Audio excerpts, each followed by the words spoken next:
Romanos 10, comenzando en el versículo 1, nos vamos a enfocar en el versículo 14 al 17, pero me gustaría comenzar desde el versículo 1. Y dice: hermanos, ciertamente el anhelo de mi corazón y mi oración a Dios por Israel es para salvación. Porque yo les doy testimonio de que tienen celo de Dios, pero no conforme a ciencia. Porque ignorando la justicia de Dios y procurando establecer la suya propia, no se han sujetado a la justicia de Dios. Porque el fin de la ley es Cristo, para la justicia a todo aquel que cree. Porque de la justicia que es por la ley, Moisés escribe así: el hombre que haga estas cosas vivirá por ellas. Pero la justicia que es por la fe dice así: no digas en tu corazón quién subirá al cielo, esto es para traer abajo a Cristo. O quién descenderá al abismo, esto es para hacer subir a Cristo de entre los muertos. Mas, ¿qué dice? Cerca de ti está la palabra, en tu boca y en tu corazón. Esta es la palabra de fe que predicamos, que si confesares con tu boca que Jesús es el Señor y creyeres en tu corazón que Dios lo levantó de los muertos, serás salvo. Porque con el corazón se cree para justicia, pero con la boca se confiesa para salvación. Pues la Escritura dice: todo aquel que en él creyere no será avergonzado. Porque no hay diferencia entre judío y griego, pues el mismo que es Señor de todos es rico para con todos los que le invocan. Porque todo aquel que invocare el nombre del Señor será salvo. El versículo 14 dice: ¿cómo pues invocarán a aquel en el cual no han creído? ¿Y cómo creerán en aquel de quien no han oído? ¿Y cómo oirán sin haber quien les predique? ¿Y cómo predicarán si no fueren enviados? Como está escrito: cuán hermosos son los pies de los que anuncian la paz, de los que anuncian buenas nuevas. Mas no todos obedecieron al evangelio, pues Isaías dice: Señor, ¿quién ha creído a nuestro anuncio? Así que la fe es por el oír, y el oír por la palabra de Dios. Amén. Favor de tomar asiento. Verdaderamente me encanta este capítulo. Este capítulo aclara muchas cosas, y una de las cosas que en realidad aclara es que la religión no nos puede salvar. La creencia que la ley, manteniendo querer cumplir la ley, no nos puede salvar. Recuerda que es lo que Pablo está tratando con judíos aquí, hablando con ellos, porque ellos se aferraban, se detenían de su ley, la elevaban. Y hay religiones hoy en día que hacen lo mismo, pero lo pone muy claro que la salvación es por fe, es por fe.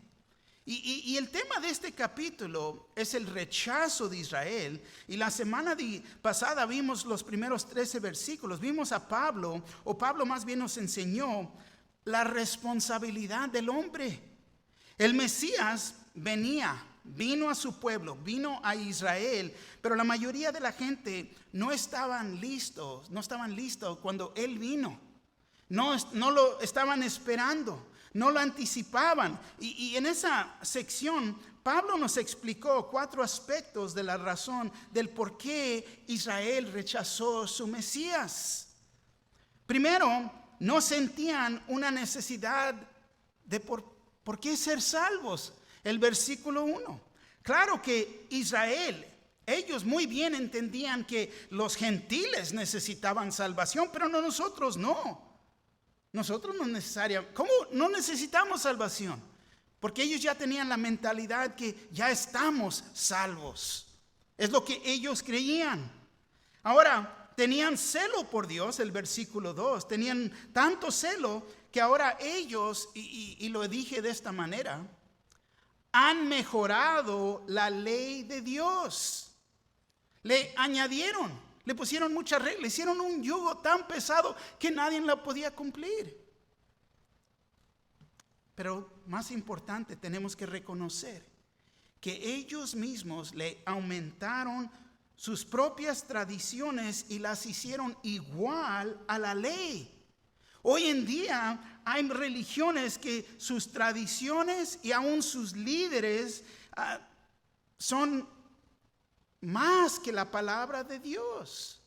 Nosotros nos enfocamos en la palabra de Dios. Ellos dicen que se enfocan en la palabra de Dios, pero sus religiones,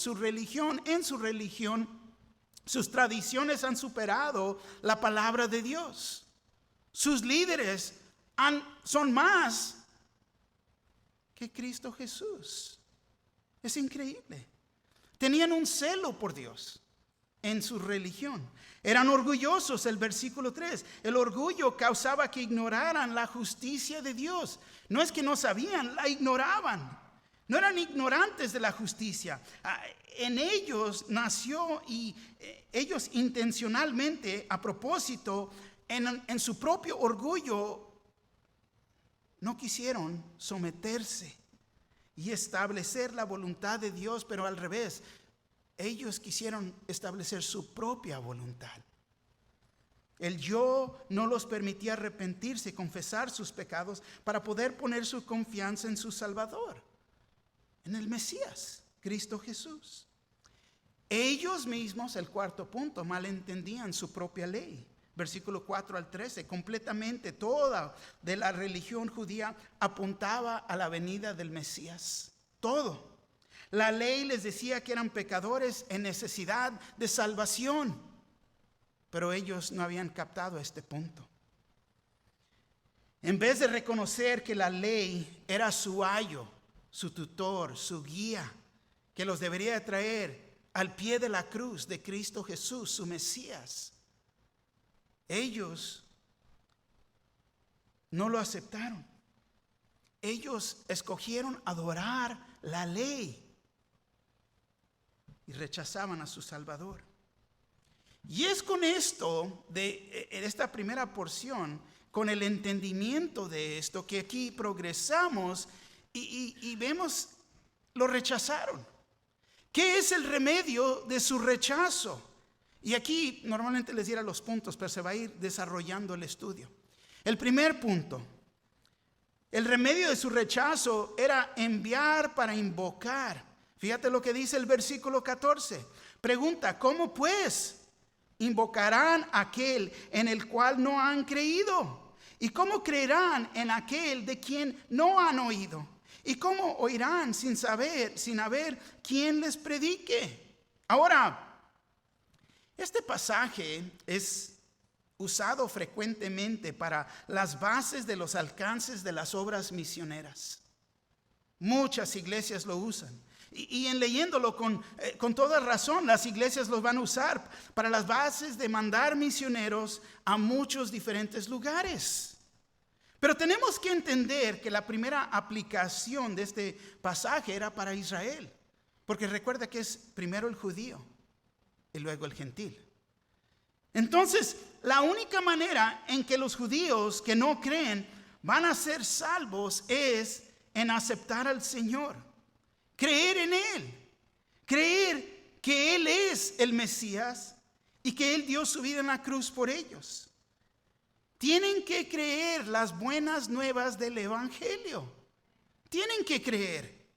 Y para el judío, esto quiere decir que Jesucristo, Jesús de Nazaret, es verdaderamente el Hijo de Dios. Y que Él es el Mesías de Israel. Y ahí es donde está la piedra de tropiezo para ellos. Que no pueden creer que este Jesús es Dios en carne. No lo pueden creer. Aún lo querían apedrar. ¿Por qué me quieren apedrar?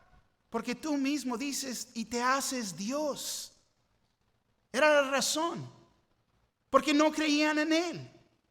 Pero también, como todos nosotros, tenemos que creer en su muerte y en su resurrección para poder ser salvos. Fíjate lo que dice el versículo 9 y 10 ahí de Romanos 10. Que si confesares con tu boca que Jesús es el Señor y creyeres, ¿en dónde?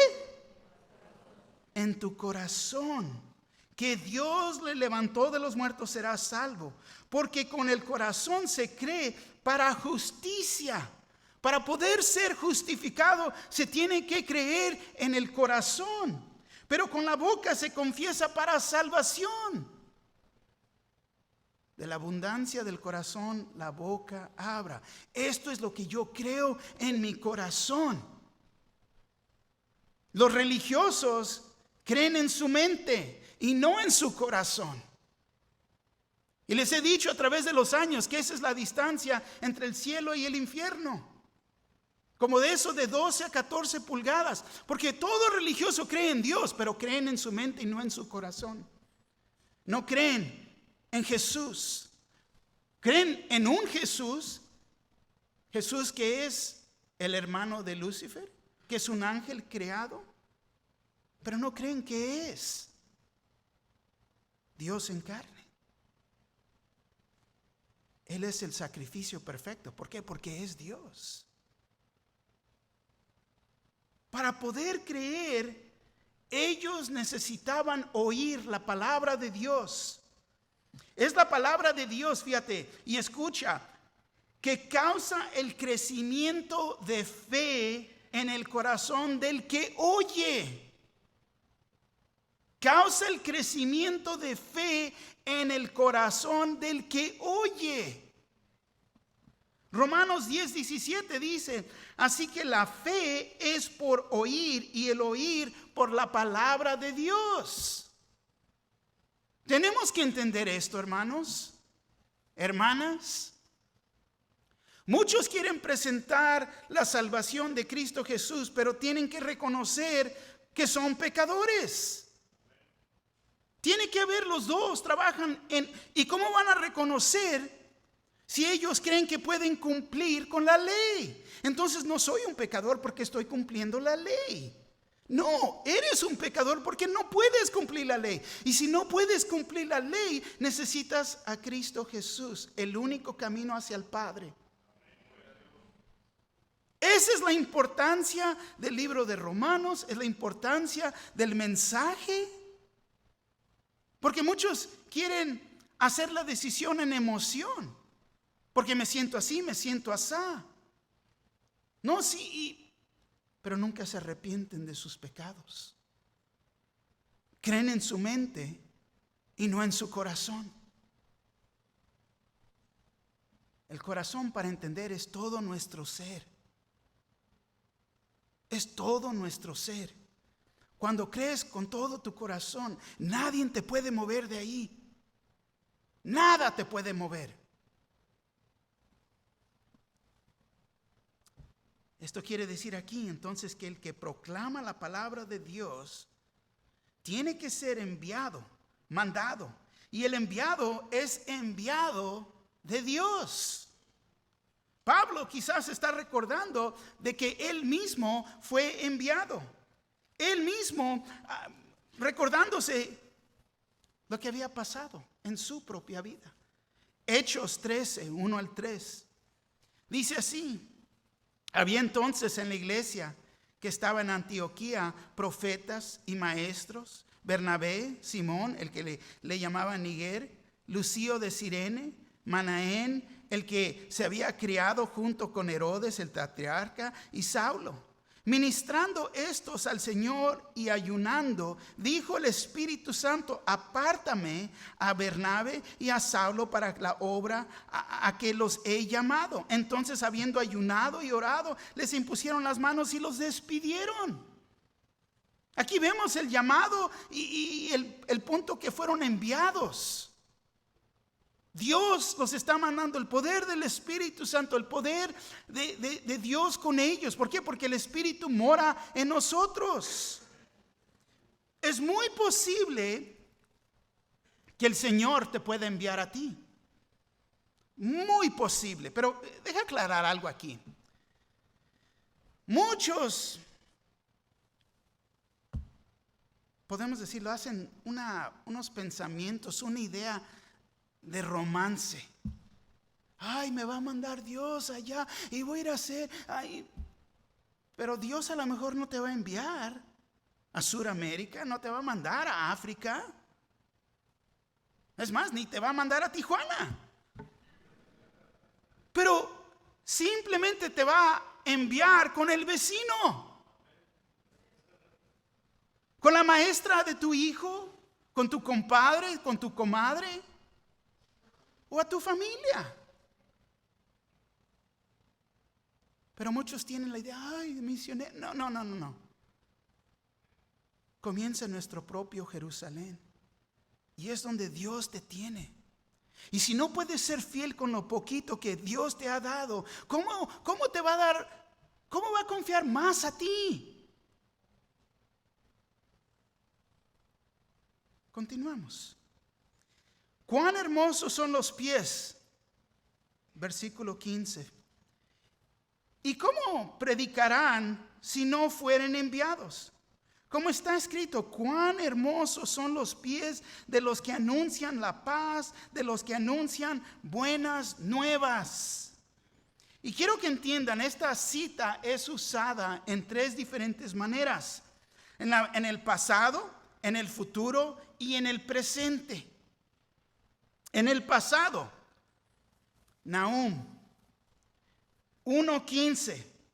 He aquí sobre los montes los pies de que trae buenas nuevas, del que anuncia la paz.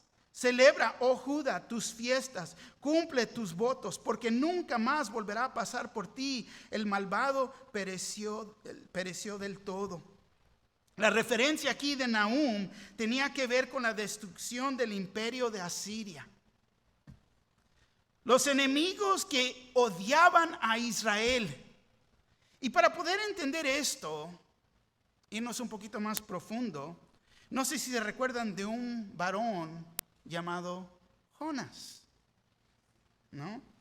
La ciudad principal de estos enemigos era Nínive. El profeta Jonás fue enviado 150 años antes de que Nahum escribiera este libro. Dios pacientemente trató con Nínive. Pero ahora iba a caer su juicio, el juicio de Dios. Las buenas nuevas que el enviado traía a los judíos, les traía paz a sus vidas. Y esto era lo que hacía sus pies hermosos, porque venía el mensaje de que Dios iba a traer paz a la vida de ellos. Yo siempre me recuerdo de Jonás, que al fin de ser obediente, fíjate, él se perdió el gozo del Señor. ¿Y por qué? Porque su propia voluntad, lo que él quería, no se cumplieron, sus deseos no se cumplieron. Libro de Jonás 4, capítulo 4, versículo 1 y 2 dice así. Pero Jonás se apesadumbró en extremo y se enojó. Y oró a Jehová y dijo: ahora, oh Jehová, ¿no es esto lo que yo decía estando aún en mi tierra? Por eso me apresuré a huir a Tarsis, porque sabía yo que tú eres Dios clemente y piadoso, tardo en enojarte y de grande misericordia, y que te arrepientes del mal. Lo que él quería era la destrucción de ese lugar, que destruyera a esa gente, sus enemigos. Pero en él ir y predicarles lo que estaba por venir, ellos se arrepintieron. Cambiaron de dirección. Y Dios les dio otra oportunidad. Pero no es lo que el profeta Jonás quería. Él quería la destrucción de esta gente. Se molestó. Y les recuerdo que una vez más, el arrepentir es un cambio de dirección. Dice que Dios se arrepintió del mal. Sí, del mal que estaba por venir, porque los iba a destruir. Cambió de dirección. No es lo que hizo. ¿Por qué? Porque ellos mismos se arrepintieron. Su juicio que iba a venir sobre ellos se dilató. Eso fue en el pasado. En el futuro, Isaías 52:7 dice: cuán hermosos son sobre los montes los pies del que trae alegres nuevas, del que anuncia la paz, del que trae nuevas del bien, del que publica salvación, del que dice a Sión: tu Dios reina.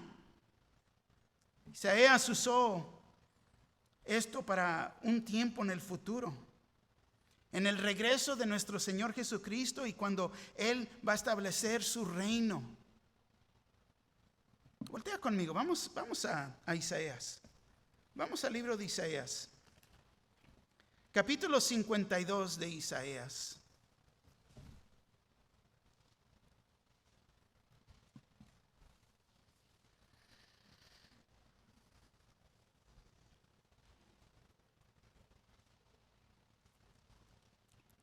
Todavía estoy en páginas, los espero. Isaías 52.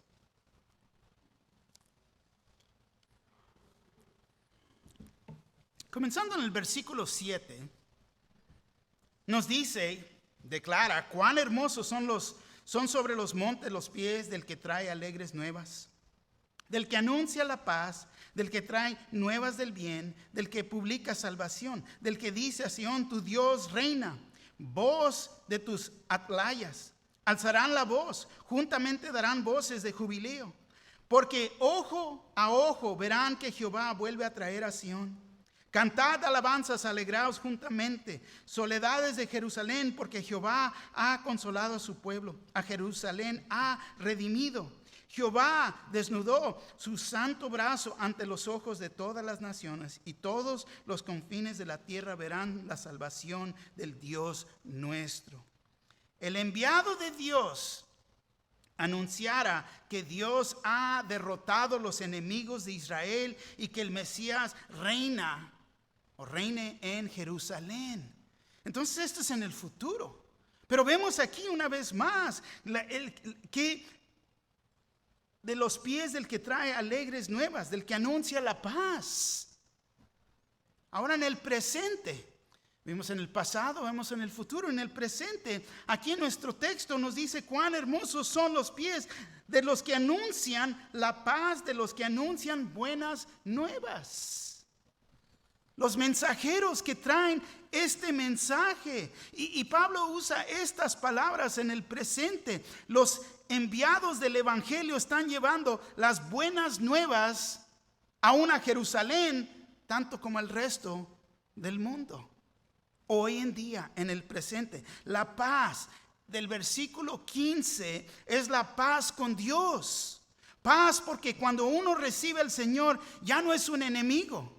Ya no somos considerados enemistades con Dios. Ahora existe una paz entre el creyente y Dios. Gloria a Dios. Amén. Romanos 5:1 nos dice así: justificados pues por la fe, tenemos paz para con Dios por medio de nuestro Señor Jesucristo. Tan importante. El mundo ni tiene el concepto de que están en guerra contra Dios. Los religiosos están perdidos en sus creencias. No entienden que están en este conflicto, en esta batalla con Dios. En ellos no existe paz. Ellos siempre tienen que añadirle.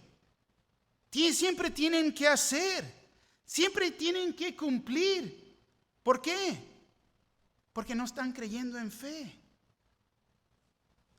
Lo que están declarando es lo que Cristo hizo en la cruz no es suficiente. Y eso es falso. Porque lo que Cristo hizo en la cruz es lo suficiente. Él dijo: aquí ha terminado. Todo terminó, ya no hay nada más que podemos hacer. Él ya lo hizo. Hay paz ahora entre el judío y el gentil por medio de Jesucristo. La paz es que Dios ha hecho ahora un cuerpo, la iglesia. En Efesios, lo hemos estado viendo, pero el capítulo 2, versículo 13 al 17 nos dice así: pero ahora en Cristo Jesús, vosotros que en otro tiempo estabais lejos, habéis sido hechos cercanos por la sangre de Cristo, porque Él es nuestra paz, de que ambos pueblos hizo uno, derribando la pared intermedia de separación. Esa separación ya no existe. Aboliendo en su carne las enemistades, la ley de los mandamientos expresados en ordenanzas, para crear en sí mismo de los dos un solo y nuevo hombre, haciendo la paz. Fíjate, aboliendo en su carne las enemistades, la ley de los aboliendo. Cristo cumplió la ley, nos libra de la ley. Que alguien venga y te diga, ¿por qué no estás manteniendo el Sabbat? Porque soy libre de la ley en Cristo Jesús. ¿Por qué no estoy llevando los 10 mandamientos? Porque soy libre de la ley.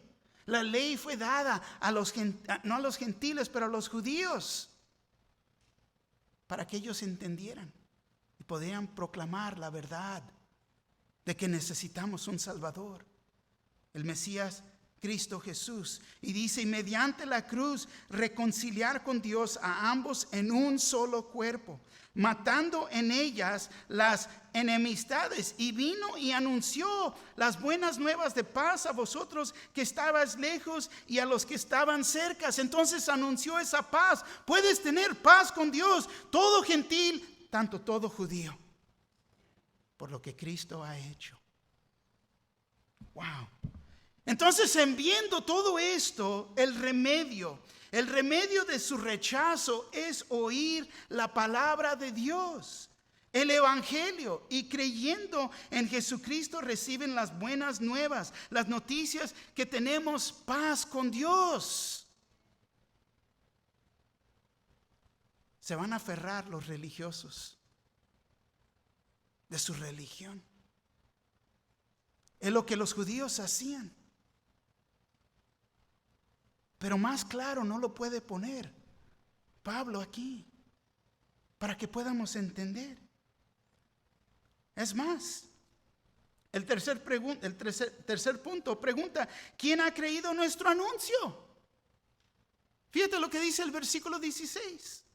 Mas no todos obedecieron al evangelio. Pues Isaías dice, Señor, ¿quién ha creído a nuestro anuncio?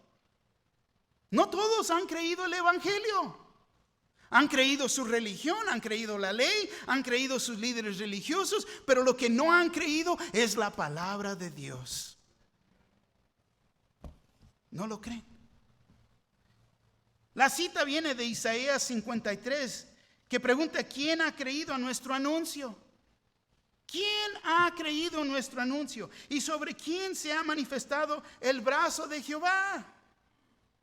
Fíjate, Pablo quería comprobar que no todo Israel iba a obedecer la palabra de Dios.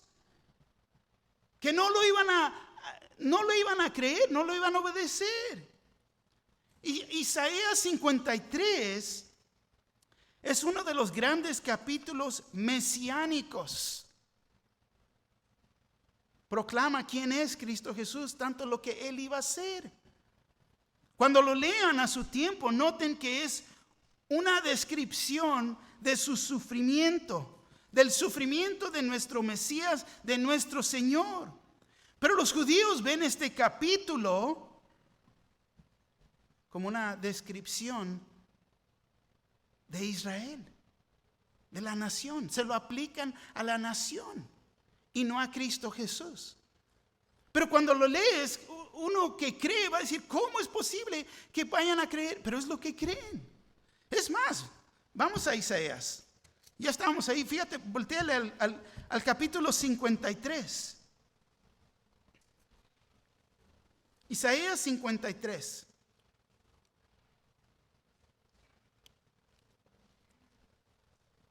¿Ya están todos ahí? Los espero. Isaías 53. Dice, ¿quién ha creído a nuestro anuncio? ¿Y sobre quién se ha manifestado el brazo de Jehová? Subirá cual renuevo delante de él y como raíz de tierra seca. No hay parecer en él, ni hermosura. Le veremos más sin atractivo para lo que le deseamos. Despreciado y desechado entre los hombres, varón de dolores, experimentado en quebranto. Y como que escondimos de él el rostro, fue menospreciado y no lo estimamos. Ciertamente llevó él nuestras enfermedades y sufrió nuestros dolores. Y nosotros le tuvimos por azotado, por herido de Dios y abatido. Mas el herido fue por nuestras rebeliones, molido por nuestros pecados. El castigo de nuestra paz fue sobre él, y por su llaga fuimos nosotros curados. Todos nosotros nos descarriamos como ovejas, cada cual se apartó por su propio camino. Mas Jehová cargó en él el pecado de todos nosotros. Angustiado él y afligido, no abrió su boca, como cordero fue llevado al matadero, y como oveja delante de sus trasquiladores enmudeció, y no abrió su boca. Por cárcel y por juicio fue quitado, y su generación, ¿quién la contará? Porque fue cortado de la tierra de los vivientes, y por la rebelión de mi pueblo fue herido. Y dispuso con los impíos su sepultura, mas con los ricos fue en su muerte, aunque nunca hizo maldad, ni hubo engaño en su boca. Con todo eso, Jehová quiso quebrantarlo, sujetándolo padecimiento cuando haya puesto su vida en expiación por el pecado. Verá linaje, vivirá por largos días, y la voluntad de Jehová será en su mano prosperada. Verá el fruto de la aflicción de su alma, y quedará satisfecho por su conocimiento. Justificará mi siervo justo a muchos, y llevará las iniquidades de ellos. Por tanto, yo le daré parte con los grandes, y con los fuertes repartirá despojos. Por cuanto derramó su vida hasta la muerte, y fue contado con los pecadores, habiendo él llevado el pecado de muchos y orado por los transgresores. Este es un cuadro de Cristo Jesús. Es un cuadro que se pintó de él, que lo que iba a pasar en su vida, en la cruz. Pero no lo tomen a mi palabra, porque te voy a decir esto: el mejor comentario de la Biblia es la Biblia. Amén. Si vamos a ver lo que Felipe dice de Isaías 53, se encuentra en el libro de Hechos, Hechos capítulo 8. Si voltean ahí, vamos a ver el comentario de Felipe acerca de de lo que escribió, de lo que se escribió en Isaías 53. Hechos capítulo 8.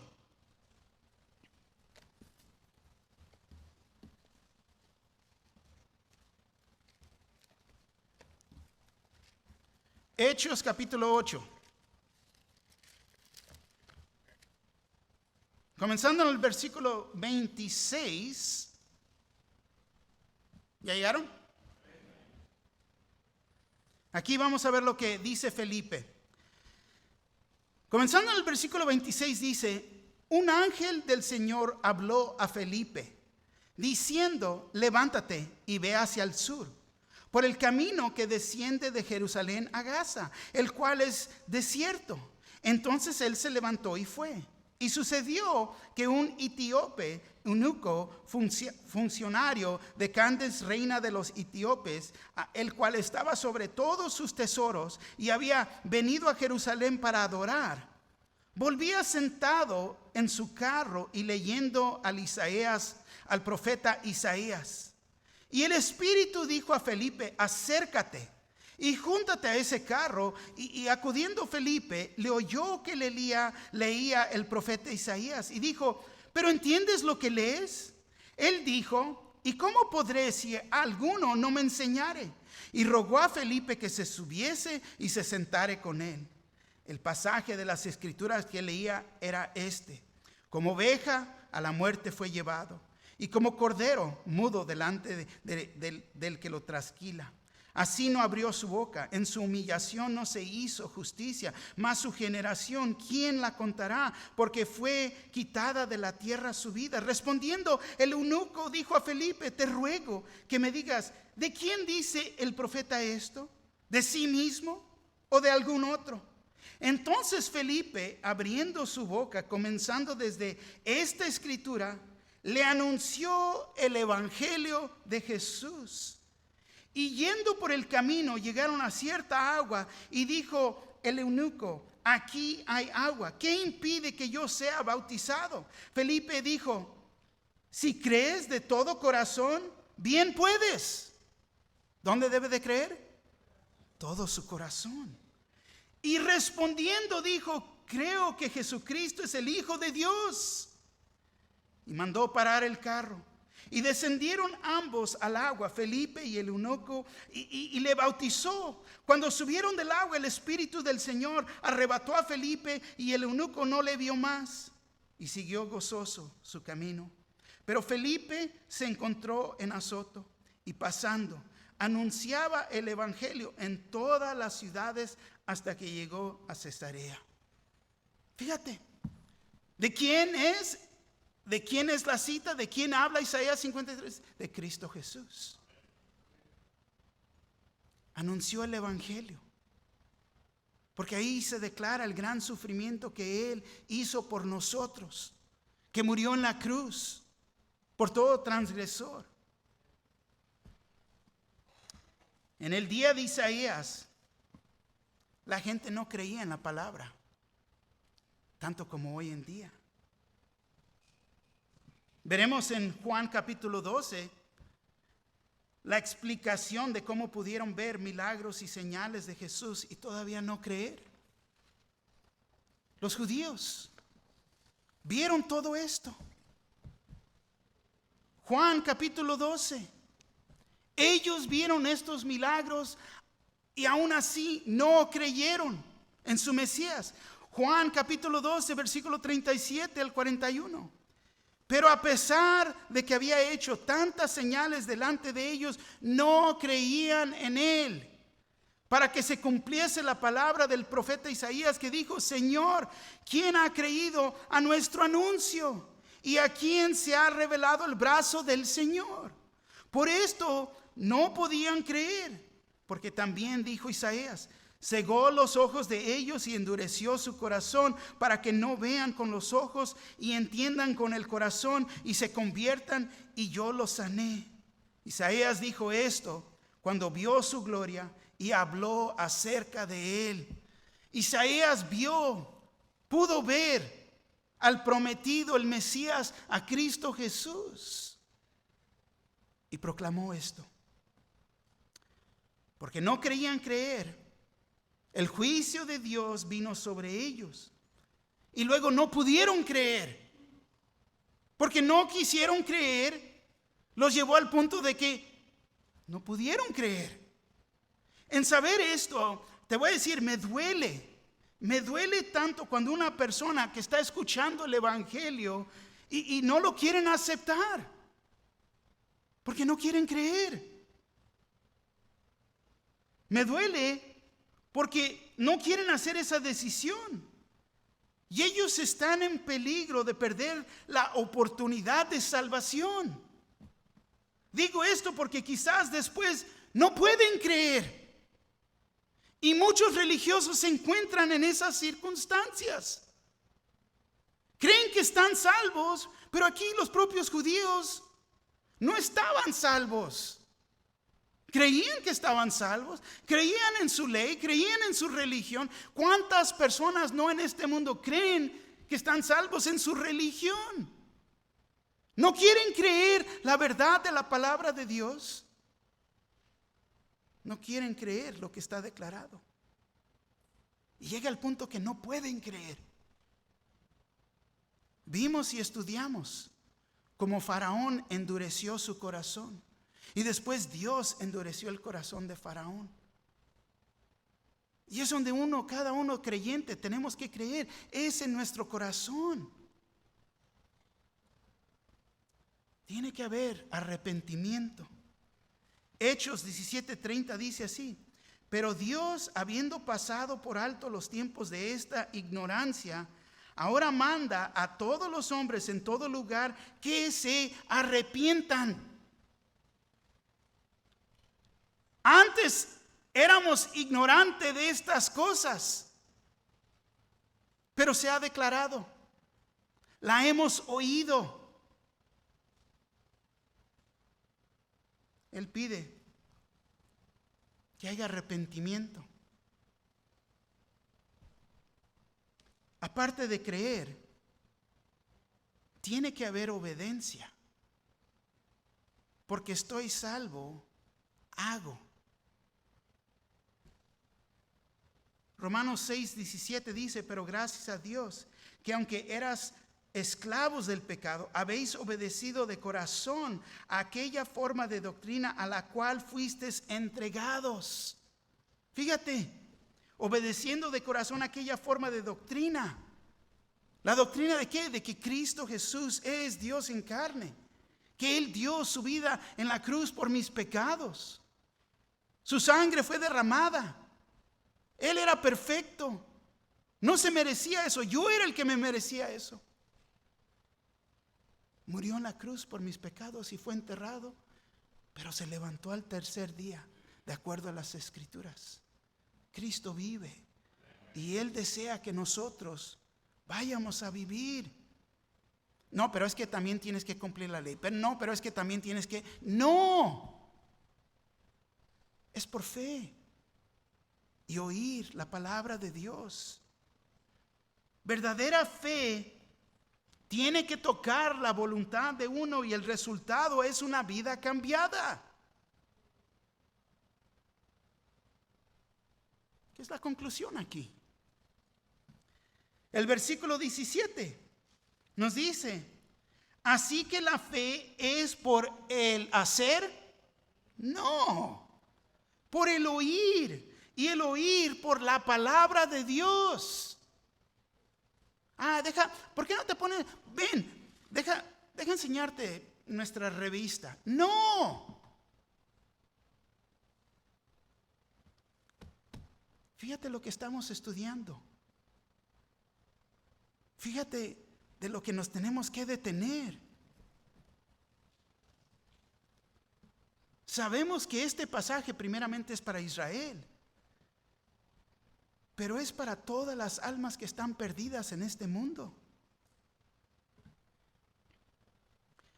No pueden aceptar la salvación que se ofrece si no han oído la palabra de Dios, si no han oído el llamar a Jesucristo. Fe viene en el oír, entonces tienen que oír el mensaje del evangelio. ¿Cómo van a oír? Solamente es por un mensajero. Uno enviado tiene que ir. Y ya les dije, quizás con el vecino, con el cuñado, la cuñada, la suegra favorita. Uno tiene que ir. Pero esto quiere decir que Dios tiene que llamar y luego tiene que enviar. Claro que va a haber misioneros. Pero qué privilegio de ser escogido y enviado. La descripción es cuán hermosos son los pies de los que anuncian la paz, de los que anuncian las buenas nuevas.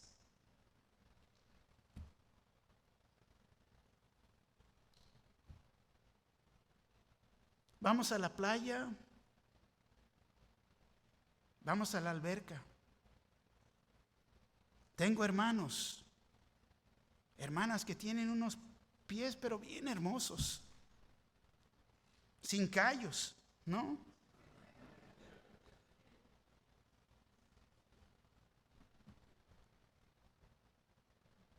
Yo tengo mi dedo gordo, pero bien feo. Sufrí algo en el ejército y mis hijos me decían, papá, qué feo está tu dedo gordo. Ahora mi nieto, papá, no.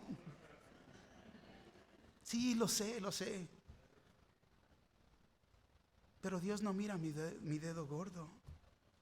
Él dice que mis pies son hermosos porque anunciamos las buenas nuevas.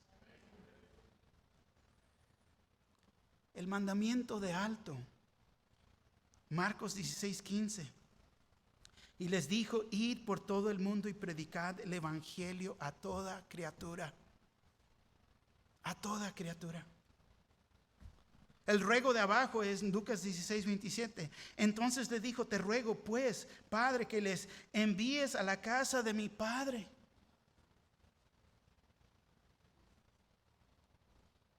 El llamado del que no tiene. Hechos 16, 9. Y se le mostró a Pablo una visión de noche. Un varón macedonio estaba en pie rogándole, diciendo: pasa a Macedonia y ayúdanos. Personas están pidiendo ayuda. Personas están rogando de abajo. El mandato de alto ya fue dado. La conclusión es: el amor de Cristo nos constriñe, nos obliga, impone, exige, nos fuerza a que consideremos al que no tiene salvación.